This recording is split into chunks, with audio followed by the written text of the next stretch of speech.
Hello. I'm going to say again that my daughter just had a baby, and so I'm taking care of her dogs who are very yappy. So guys, I got 5 dogs around me. So I can't help it if they start barking. So you just have to deal with it. Now, Eric, Emma, we got 2 choices. We could talk about things like fingerprints, iris. You know how you can like get information from them, or and palm reading, or we could talk about what's going on in Puerto Rico. What you think? Because let's go with the palm reading because Puerto Rico is still very much in shift, Okay. the energy. So it's really hard to put some, it's almost like it's still constantly shifting. Okay, So we'll we're, wait on that. yeah. Maybe next time. All right, so I've been to a palm reader before. I remember I had this horrible feeling. We were planning on going to, I can't remember, Cozumel for just a little vacation. My husband and my 2 oldest girls, who were very little, and I just got a bad feeling about that trip. I felt like the plane was going to go down or something bad was going to happen. And so I went to a palm reader, and I just found on a Westheimer. There's a lot of them there, and I can't remember what the palm reader even said. But we decided to change our trip, and during that trip, I was waiting on the beach for my husband to come back from scuba diving because I was pregnant. I was pregnant for 10 years there, and I went. I asked this one guy when the boat was going to come in. Then I looked back, and there was Michelle face down in the water. So I was like, horizontal flight to grab her. She had knocked her head out on a piece of coral, and she could have drowned, even just split second. They were way back on a picnic table. But so I'm wondering if maybe that I was having a premonition of maybe it would have happened in Cozumel, but for real in Cancun, which we diverted our trip to, it didn't. It didn't. But tell me about palm reading. Well, I'm saying, Sometimes you I just, wonder about myself. Oh, okay. yeah, you had an intuitive moment where you felt like something was going to not, go right, and it did. It wasn't the flight. It was something during the trip that was Yeah. going to go bad. So you did feel that, you did connect it. You just didn't have the tools yet to interpret it fully on what the problem is going to be. That was the only thing. But, I just want everyone to understand, he says that we're all connected. We're all channeling every day. What Emmanuel does, people do that on a daily basis. We just don't know about it. We're not always aware of it. And when it comes to palm reading, when it comes to fingerprint reading, when it comes to the iris reading, he says it's all basically the same thing. He says it's a physical tool, he says, used by people who need a visual aid in order to connect to spirit, to source, to energy, to the energy of their clients, right? So it's just a physical tool to challenge, because although we all do it naturally, we don't trust it. And it's really hard for a person to just sit there and say, okay, this is what I feel, this is what they're saying, this is what's going to happen, without having an aid. So it's he says it's a conversation starter is what he calls it. Okay. It's so he says whenever we do cards, right? Cards, people think that the information that comes in is in the cards, but what they do is they look at the cards and they interpret the cards, and the interpretation is really a projection of what the subconscious already knows. It is the information that comes through that they're channeling, that they're then projecting into the pictures on the cards, and their mind puts all the puzzle pieces together, and they say, okay, well, this is going to happen or that's going to happen. That's basically the same thing with the palm reading. Let's say a person who is completely not connected, who doesn't even believe in palm reading, right? Who does not believe it, who is completely separated from source. You can't really fully separate, but who believe that they don't even believe in source. But let's say they learn how to read palms, and they go by the book, then I can guarantee you, he says, that the clients that will come to them will not resonate with what they're saying. Nothing will work, because it is the intuition that is needed. It is the connection, the channeling that is needed in order to interpret something that's supposedly on the hand.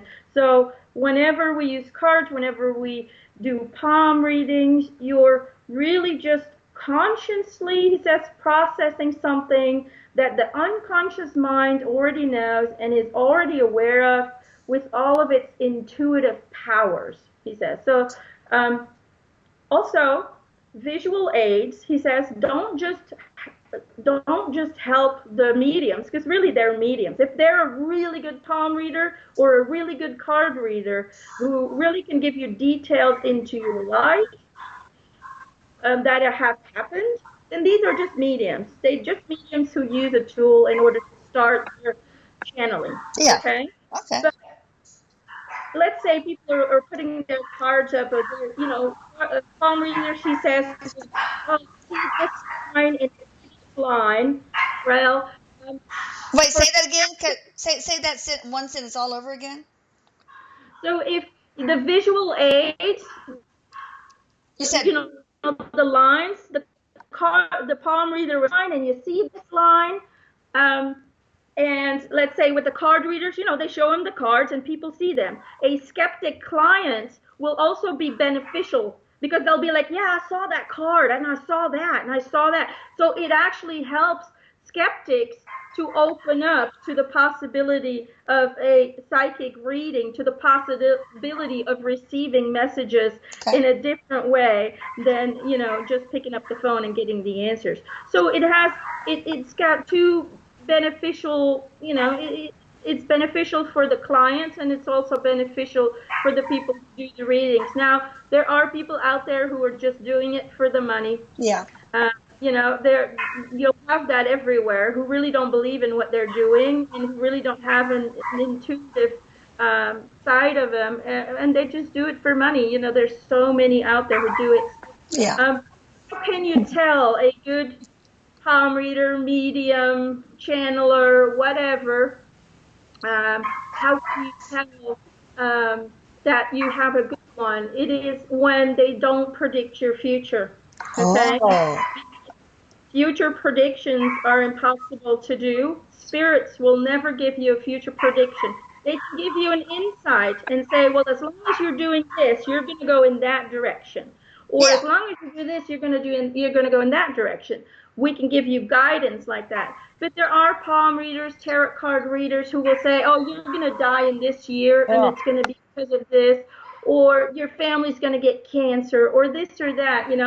You cannot predict these things, because the future is always a creation of the individual itself, and that can be changed every minute of every day. Okay. So there's millions of possible futures for you, and it is up to you to choose what direction you go into by choosing your thoughts and your emotions wisely. Yeah, because before, Erik, you've said that every thought creates a new quantum probability for this new reality, but the next thought might make it veer off to here and here. God, when I do that, my hands look huge. Look at that. Whoa. Sasquatch. Yeah, but that's true. That's what I'm trying to say. So if you ever meet a medium, any kind of, because these are all mediums, you can read, they read the irises. It's an interpretation of what they're feeling. It has nothing to do with the colors. Now you can do other things with reading your iris. You can, it is a great tool for people or doctors to see how your overall health is doing, how your body is doing. That is possible. Every fiber, every color, every pattern, every defect in your iris, it really is a reflex correlation with a disease manifestation or an organ system meltdown, or something that's not right, a deficiency of certain vitamins and so on. So you can see that in an iris. Well, especially in the retina. Especially in the retina, we could pick up diabetes, hypertension, all sorts of stuff. Exactly. And then, an Irish reading is really good. But other than that, there's no way to see your future in your eye or in your fingerprint or Well, in your palm. wait, Okay. can't you say, well, right now, this is your most probable future? Can't you do something like that? Yeah, and that's what I do in my readings. Okay. I allow them, I allow Erik to say, okay, well, the way you've been living your life now, you're gonna continue to get this. If you want to change it, you have to do this and this and this in order to change it. So yeah, there is always, according to the energy that you're sending out at this moment, some mediums will give you a prediction and say, hey, you can meet the man of your dreams and you can do this. But during the time from here to then, there's a lot of decision making, a lot of energy that you're sending out. So it can change at any moment. So if a prediction doesn't come true, it is not because the medium didn't know what she was doing. It is because you, somewhere along the line, have changed your energy projection. You've changed your thought pattern. You've changed your emotions. Everything affects your future. All right. So, what you're saying is, Emma, you could draw somebody's tarot card, and it could be this, name a tarot card. What I mean, or you could see somebody's palm, a palm reader, and see this exact line in one person and have a completely different intuition about it, and therefore a different reading than that exact same line in another person's palm. Because exactly. All right, I got you. What about crystal balls? Same thing, I guess, huh? Same thing. They're just tools, visual aids for that medium to feel comfortable in starting a conversation, in starting to talk about their emotions. It's really hard. And, I used to use tarot cards myself. This is for me. I didn't study tarot. I probably didn't do it right.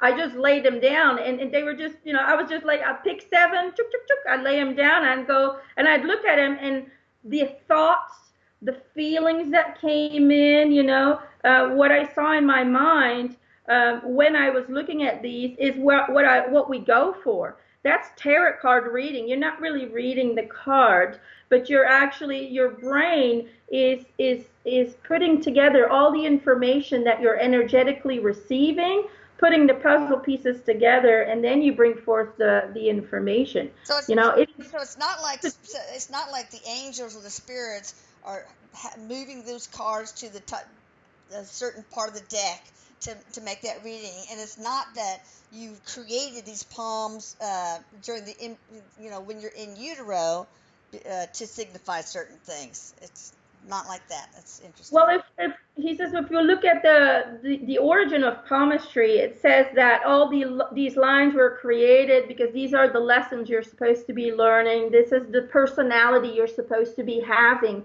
But the thing is, the problem with that theory is that our personalities and our problems are always changing, our paths are always changing, because we're constantly doing things on free will and changing and growing all the time. So that means that our hands should be changing with us, but they don't.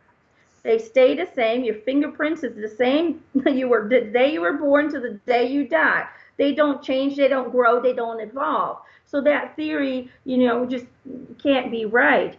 But I'm going to say that when it comes to tarot cards, it is possible, if we are dealing with a very skeptic person, that spirits and angels, that their spiritual team will intervene to make sure that the right cards come forward, so the skeptic can really see that, wow, yeah, what she's getting in is right there, So it can be used and it can be manipulated by the team around them. We can do that. We can change that. But it's not always the case. If a person, is used to having tarot cards who believes fully in what the medium is saying, then it's really not necessary. And they will just go off of what the people are saying, what the mediums are saying. So everything can be manipulated, Mom. Everything can be manipulated. So listen, what about these lines? I was told that each line represents a birth of a child, or maybe it's these little lines. I can't remember. But as I get old, I get more wrinkly. So I have more wrinkles, so I'm not going to have any more kids, am I? That's Well, not possible, people. According, I don't know, I've never had my palm read, but he's saying according to the palmistry, it is underneath the pinky. Okay. Oh, yeah. That there should be some lines, Yeah, I got 2 of them. vertical lines, Oh, and do that should you count the one at the joint of the pinky? no, the vertical ones, not the Oh, the horizontal. vertical ones. Right, there should be a few lines there. Now, according to palmistry, that is whether or not you will be surrounded by a lot of children, how many children, and boys or girls. If it's a straight line, he says it should be a boy, and if it's wavy, it should be a girl. But Wait, mine are all I don't have any. mine Look. are all straight. Wait, I got Mine are horizontal straight. lines. Let me see yours. See, mine are all horizontal. I can't tell. Yeah, you can barely see it though. Mine are, you know, I don't have a lot of lines, so I don't know what they would do with my hand. Now, my lines are all on my face. Anyway, I'll have to. I'm too But old to see it. anyway, you know, Okay. I mean, straight should be boys, and mine are completely straight, and I have 2 girls, so there goes the theory. Okay, well, You know, what about reflexology? You know, what is that? That's where you certain parts of the sole of the foot represent certain parts of the body and things like that. Or do mediums use the foot to read it? Oh, that would be a thankless job. Here, let me get your foot really close to my face. Ugh. he says, yeah, there is.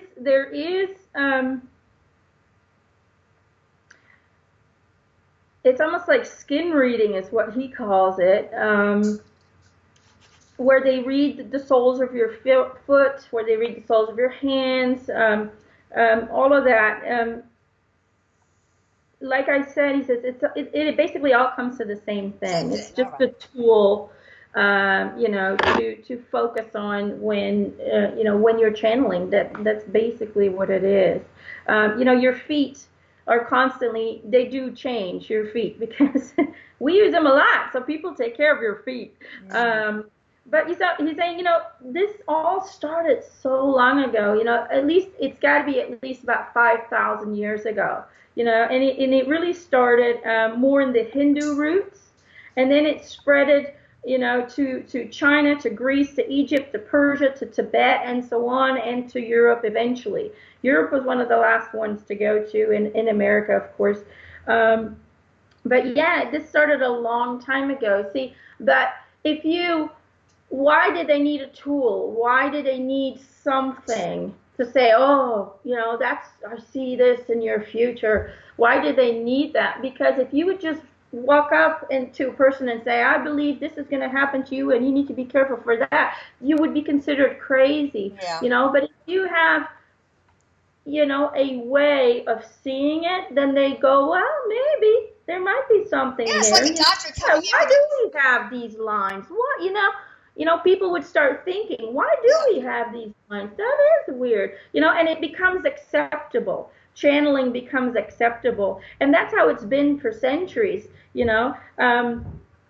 If you didn't use a tool, you were called out as a witch, or you were called out as, I don't know what. See, I got you know, proof. if you did palm reading, you were just a gypsy. You know, you're just a person who, you know, who reads palms. It's fine. But, you know, don't go to a person and say, this is going to happen, and the next day it happens, and then you're a witch. You did that to him, you know. So it was always like a safety net in some way or form. And over the years, it just changed and it evolved, and it became, you know, common knowledge that you can read your palms and you can read your fingertips, you know, because fingertips has to do with loops, he says, and waves. Yeah. But, you know, so you can read the soles of feet, but can't you also like press on some areas to like get rid of the headache? Or don't some spots represent different parts of the body that need to be healed?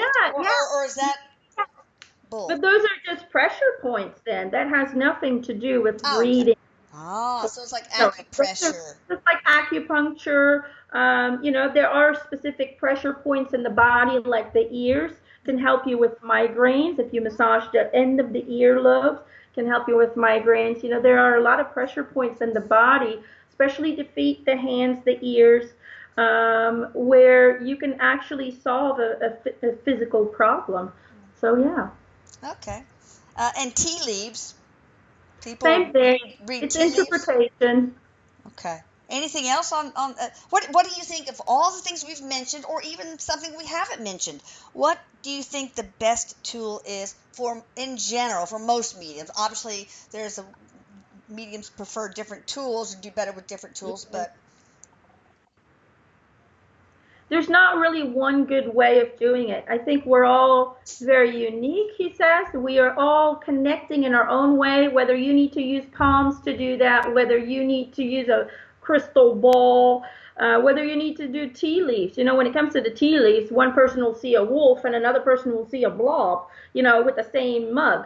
So, you know, it's all about interpretation. It is what your brain is making you see so you can pass that message on. Know that however you do it, there's always a spiritual team that is connected to you, that is making you see things, making you feel things, so this person can get a message through. But you need to know that the only way you're going to get clear information is if you do it with the right intentions, and if you put yourself, your own belief systems, your own desires, your own wishes, and your ego out of the way. It is the only way that you're going to get clear information. So if you see a medium or a fortune teller or whatever, and she says, oh, I think you're going to have to come back a few times, you know, that's ego, that's money. They're basing everything on money. You know, you step away from that, okay? If you see that this person is fully committed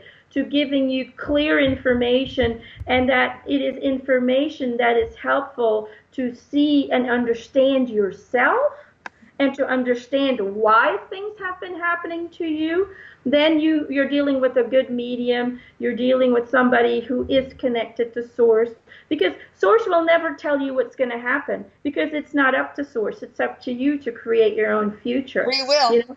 All right, quick question. What about Ouija boards or Erik's famous Eboard, Erik board? Is that the planchette, the thing that you put your fingertips on with another person? It moves around from letter to letter, etc., or symbol to symbol.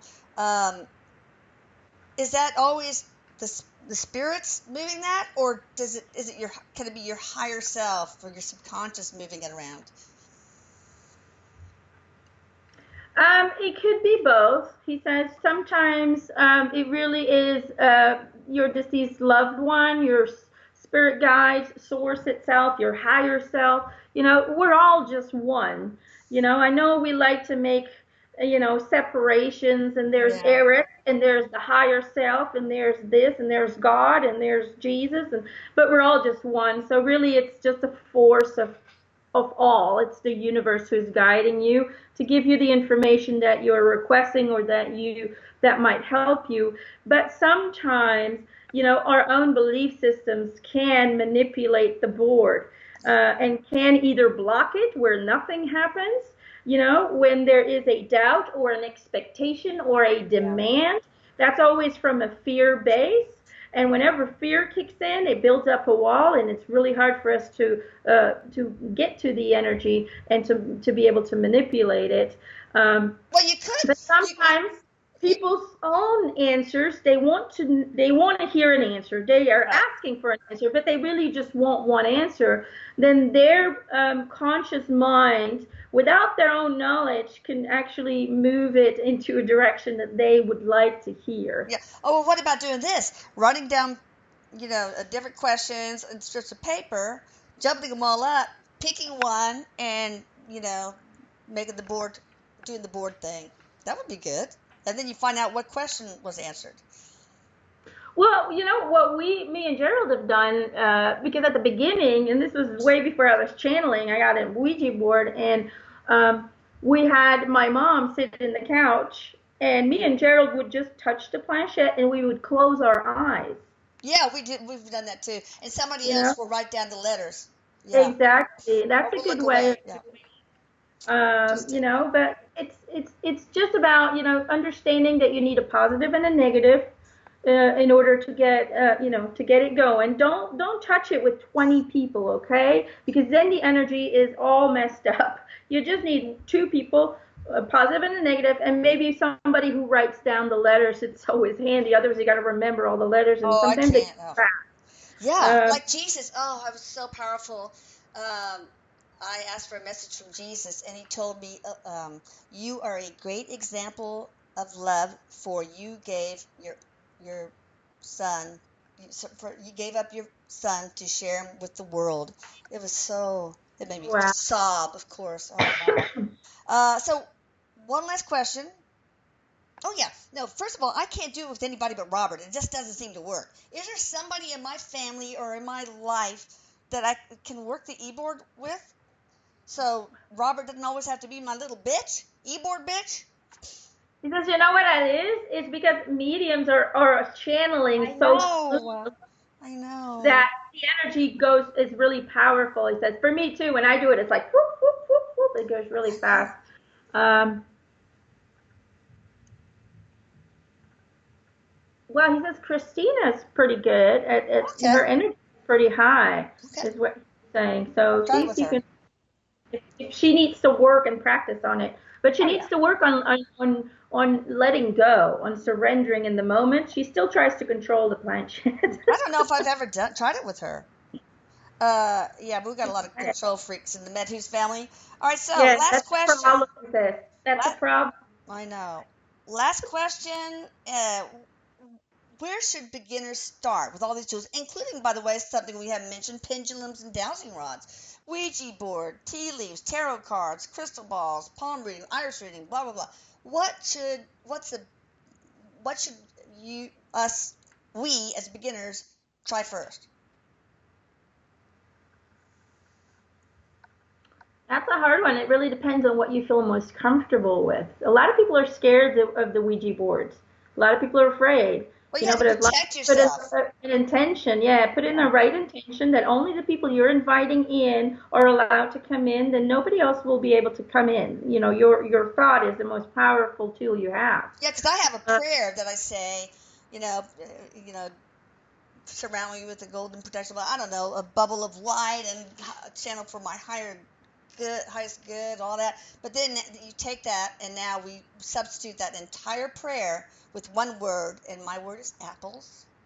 So we just say apples before it. Well, that takes Right. care of it. For But me, so, it's a little prayer for me. yeah, I have a little prayer where I just thank everybody for protecting us, for surrounding us with love and light, blah blah blah.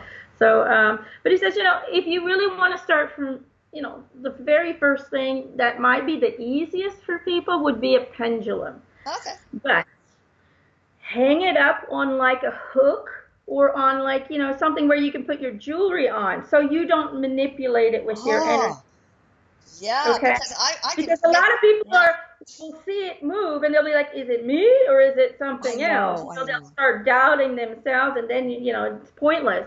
But if you can hook it up on maybe like a necklace hanger where it's Yeah. just hanging, and you're just asking, first of all, always ask, show me yes and Mm-hmm. show me no. So you know what because every spirit who communicates might have a different signal. Okay, it's not always going to be the same. So before you start, every day you can ask, well, show me yes, show me no, and then you will see that it will start moving without you even touching it. That So is that is the cool because easiest way, I used to just and have to and, say, and you get the most pardon me? you Uh-oh. get the most as you see happen that you're not manipulating.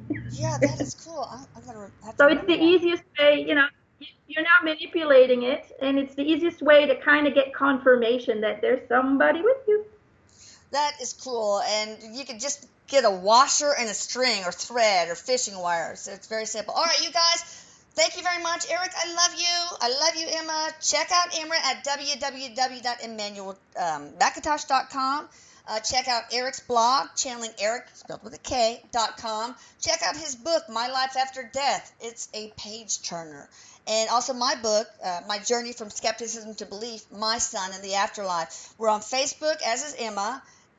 We've got the prayer and support group. We've got the Channeling Eric blog members group, blog members group. We have the Channeling Erik Mediums group, and so on. So check us out. Bye, guys. Sorry about the dogs. Bye. Bye.